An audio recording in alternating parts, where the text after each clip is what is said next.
guys, this is Matt Weisfeld coming at you with a quick little how-to video. In the recent weeks, I guess with it being a little colder and everything, we have been getting a couple of questions as far as the tone arms and everything else with a little bit of sticking in the motion. Now, this is something that could happen if you ever have a situation with a gimbal tone arm, and I think it's fair to say that whether it's a VPI arm or any other type of gimbal, where if it's in the cold, so that's one of the things that could be an issue. If you have a situation where you haven't had a chance to use your turntable, it's been sitting idle for a long time, and especially been idle in the cold, then the bearings might get a little cold and a little like stiffened up a bit. Now, that's not, before I go there though, that's not the only way that you could have a potential issue. So if you're having a skipping issue, the first thing I would check is to make sure that you have enough tracking force. Because if you're too light on the tracking force, and let's say you don't have your VPI cleaning machine to clean that record, then while your stylus is going through the groove, that maybe it hits that little piece of gunk, and if you're tracking too light, it might lead to some potential skipping. Another thing is if you're a little bit too off with your anti-skate settings, whether it's too much, too little, or anything. So again, another thing that's worth checking would be the anti-skate. And then in general, checking to make sure that your record isn't like totally all gunked up and like, I had a situation once where I was dealing with a record that had just a big cut right through the side. It was like right in that area, so of course then it was skipping.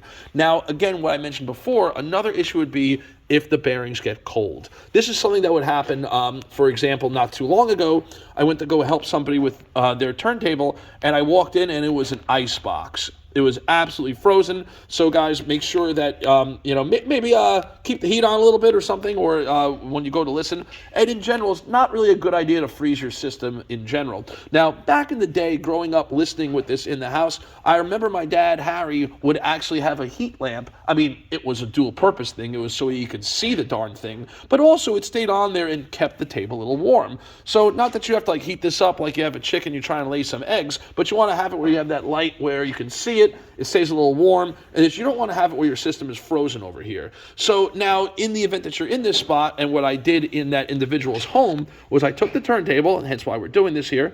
I don't have a cartridge, so it's popping up over here, so this one's loose over here. So I would take the arm, and then I would just bring it over, and first I would loosen up my vertical just by going up and down. Now guys, notice I'm doing this and I don't have a cartridge, so pretend I'm holding the armrest. So I'm just lifting it up and down in between where the rest is and the platter. Now guys, make sure that you have your cartridge guard on, or if you don't have a cartridge on at all, that's even better, just to make sure you don't accidentally whack it and wipe your X amount dollar cartridge. So you want to take the arm and lift it up and down, up, and just want to go back and forth. You don't have to go crazy. I did actually see somebody go nuts with it. It was a little out there, but hey, it's okay. VPI quality can handle it. We're going to go up and down, loosen up. Then the other thing is you want to go side to side. And guys, what I'm doing right now, that could even just do it to warm it up. So up and down, back and forth, and just to get that movement and everything, just to loosen things up again, if you've been having your turntable in your walk-in freezer, your basement, or whatever else that's going to be freezing it up there. So just doing a little bit motion like that would make the difference. And again, guys, that's just a quick little tip. So again, just a little rundown. If you're having any tracking issues, check the record. Make sure the record's not a complete mess. Make sure it's been cleaned, whether it's a VPI cleaning machine or third party, it's all good. Make sure your tracking force is appropriate, where it's usually on the heavier side, or rather, when we've noticed this issue, if it's supposed to track at 1.8, I've checked it out where, it's at 1.0, and that's way too light.